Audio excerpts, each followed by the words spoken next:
बिस्मिल्लाहिर्रहमानिर्रहीम। अस्सलाम वालेकुम नाज़रीन, मैं हूं कंबर ज़ैदी। यूट्यूब और फेसबुक पे आप मेरा वीलॉग देख रहे हैं। अमेरिका ने पाकिस्तान के हवाले से इंतहाई ख़तरनाक स्टेटमेंट दे दिया है। ये एक बहुत बड़ी स्टेटमेंट तस्वुर की जा रही है बिकॉज ये एक धमकी के मुतरादिफ है। अमेरिका ने पाकिस्तान को थ्रेट क्यों किया है, हमारे जौहरी हथियारों के हवाले से बात क्यों की है, ये मैं आपको इस वीलॉग में बताने लगा हूँ। इसके पीछे एक रीजन नहीं, कई वजूहात हैं और वो तमाम वजूहात मैं इस वीलॉग में एक्सप्लेन करूंगा। एक एक करके 5 वजूहात मैं आपको बताऊंगा कि ऐसी स्टेटमेंट क्यों दी गई है। और राइट नाउ जो न्यू वर्ल्ड ऑर्डर की तरफ मामला जा रहे हैं, ये असल में दी ग्रेट अमेरिकन गेम का जो हिस्सा है और उनकी जो नेशनल सिक्योरिटी स्ट्रेटेजी 48 सफात पर मबनी शाया हुई है, उस हवाले से आपको बताऊंगा कि अमेरिका क्या करने जा रहा है। पाकिस्तान जो इतना अहम मुल्क है एशिया में, उसके खिलाफ इतनी बड़ी स्टेटमेंट दिए जाने के पीछे क्या महरिकात हैं, इसके पीछे क्या राज छुपा है। अगर आपने मेरे चैनल को सब्सक्राइब नहीं किया तो सब्सक्राइब कर लें और बेल का आइकन जरूर दबाएं ताकि आप तक टाइमली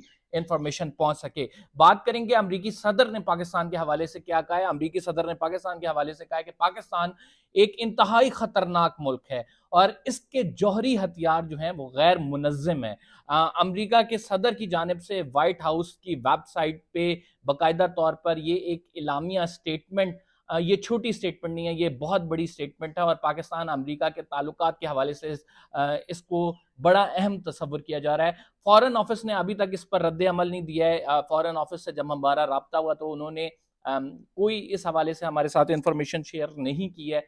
जो भी इस पर रद्द अमल होगा यकीनन वो एक सोची समझी एक रद्द अमल दिया जाएगा और उसके बाद प्लान्ड एक इवेंट होगा। इस वजह से फौरी तौर पर उन्होंने नहीं दिया। ये फौरी तौर पर स्टेटमेंट जो आई है, इसके पीछे क्या रीजंस हैं, अमेरिका पाकिस्तान को इतना खतरनाक मुल्क क्यों कह रहा है, मैं आपको बताता हूँ। नाज़रीन, आपको मैं इससे पहले कि ये मैं अपना मुकदमा रखूं कि क्यों कह रहा है, एक चीज़ आपके सामने मैं रखना चाहता हूँ कि नेशनल सिक्योरिटी स्ट्रेटेजी की 48 सफ़ात पर मबनी जो है एक डॉक्यूमेंट निकला है। ये वो डॉक्यूमेंट है जिसके तहत अमेरिका मुख्तलिफ ममालिक को देखता है और न्यू वर्ल्ड ऑर्डर के तहत आपको पता है कि अपनी जो दुनिया पर हुक्मरानी है उसको कायम रखने के तहत आगे के स्ट्रैटेजिक प्लान बनाता है। अपनी सिक्योरिटी के हवाले से जो प्लान्स हैं वो रिवील करता है कि किसके साथ वो एलेज करने जा रहा है, किसका पार्टनर बनना चाह रहा है और कौन उसका दुश्मन है।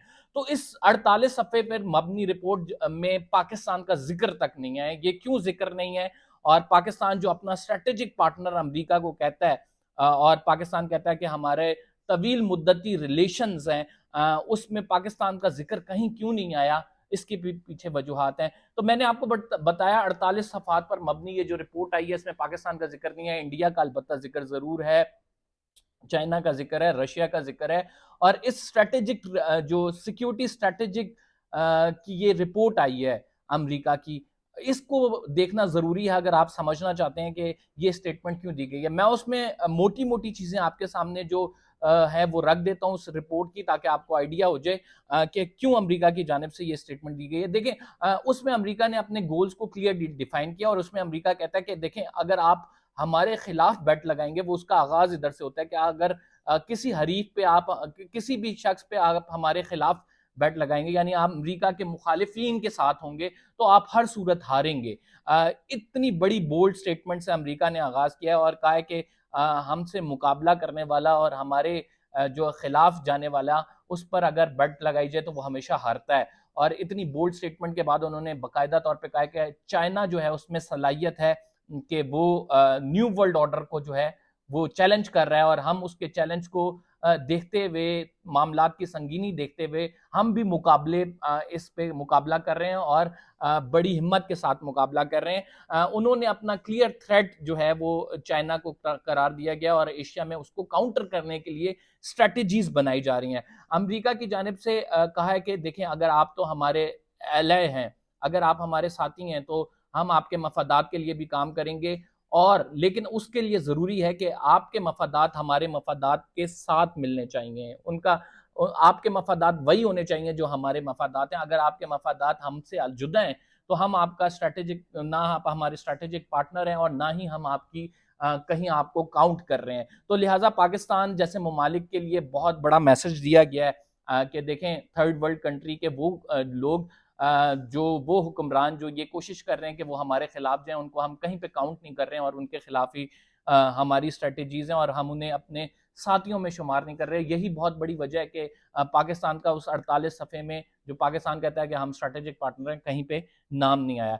फिर दूसरी वजह उन्होंने कहा है कि देखें, चाइना रशिया के हवाले से उन्होंने स्टेटमेंट दिया है कि रशिया में जो है अथॉरिटेरियन रिजीम है और हम जो है डेमोक्रेसी पे बिलीव करते हैं और डेमोक्रेसी ताकत का सरचश्मा अवाम है, लोगों की जानिब से है। ये अथॉरिटेरियन रिजीम ज़्यादा नहीं अपने चलेंगी और अपने मफादात को तहफ़्फ़ुज़ दे सकेंगी, क्योंकि अमरीका इनके पीछे है, इनका ताक़्क़ुब कर रहा है और अमरीका किसी न किसी तरह इन्हें नुकसान जो है वो नुकसान पहुँचाने के मतलब यानी इनके जो मफादात हैं उनको खित्ते में कम करेगा, उनके उनके काउंटर करने के लिए कोशिशें करेगा।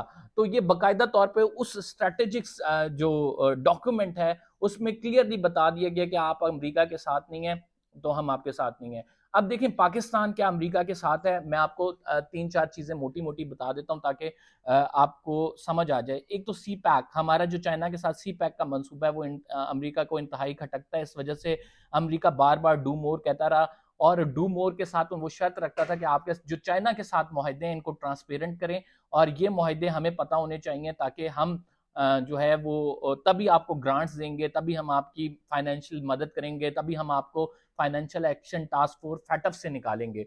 दूसरी चीज़, अमेरिका पाकिस्तान से स्ट्रैटेजिक पार्टनरशिप चाहता था जब अफगान विड्रॉल हुआ, लेकिन पाकिस्तान वो समझता है कि पाकिस्तान ने उनके साथ डबल गेम की है। पाकिस्तान ने जो है तालिबान के टेक ओवर में तालिबान को हेल्प किया, पाकिस्तान हमें ब्लफ करता रहा है। तो अमेरिका की ये पॉलिसी इसी वजह से आपने देखा कि इमरान खान जब मौजूद थे तो उन्होंने अमेरिकी सदर जो बाइडन का उनको फ़ोन तक नहीं आया और एक बड़े गम और गुस्से का इजहार किया गया। इसके बाद अमेरिका जो है वो ये समझता है कि राइट नाउ जो बेसिस हैं उन्हें पाकिस्तान की ज़रूरत इस वजह से है कि वो तालिबान के ऊपर लुक आफ्टर करते रहे और इमरान खान की काबीना ने ये डिसाइड किया था एब्सोल्युटली नॉट, जो ये बहुत मशहूर हुआ था कि किसी तौर भी अमेरिका को ये बेसिस नहीं दिए जाएंगे।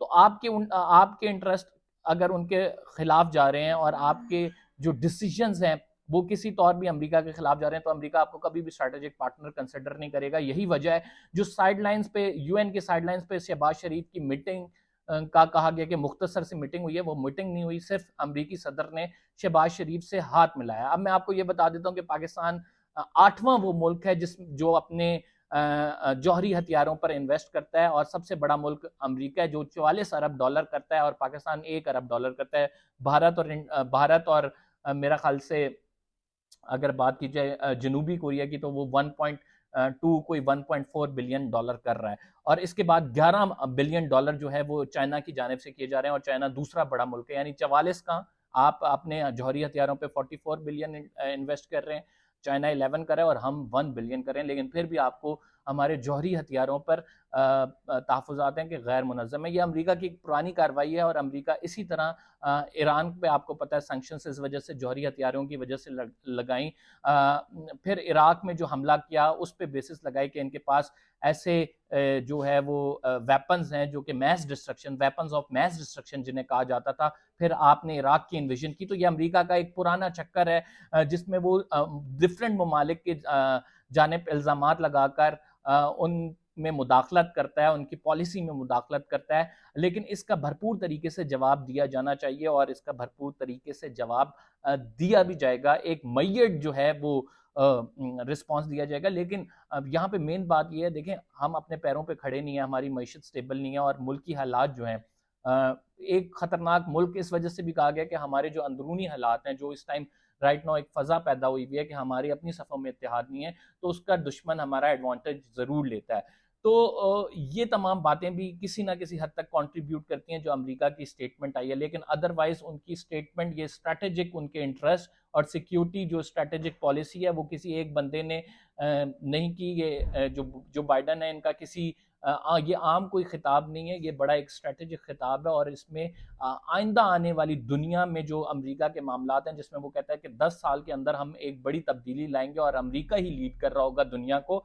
उसके हवाले से इंटरेस्ट अमेरिका ने और अपनी पॉलिसी स्टेटमेंट दी है ये, जो पाकिस्तान के खिलाफ जाती है, ना सिर्फ पाकिस्तान बल्कि पाकिस्तान के इंटरेस्ट के खिलाफ जाती है। हमारी सिफारतकारी के हवाले से एक बहुत बड़ा आप कह सकते हैं कि सेटबैक है, ये एक बहुत बड़ा लूप होल है जिसको हमने एड्रेस नहीं किया। बिलावल भुट्टो जरदारी काफ़ी अरसे से साइडलाइंस मीटिंग में भी रहे, यूएनजीए में लोगों से मुलाकात भी करते रहे, लेकिन कोई पॉजिटिव आउटकम उसकी नज़र नहीं आ रही, बिकॉज अमेरिका पाकिस्तान को एशिया में अपना स्ट्रैटेजिक पार्टनर नहीं देख रहा और भारत की तरफ नजरें बढ़ा रहा है। अगर आपको मेरा व्लॉग पसंद आया, इन्फॉर्मेशन पसंद आई है, तो बेल का आइकन जरूर दबाएं, सब्सक्राइब जरूर करें। इंशाल्लाह अगले व्लॉग में आपसे मुलाकात होती है। कंपल्सरी को इजाजत दीजिए। अल्लाह हाफिज़।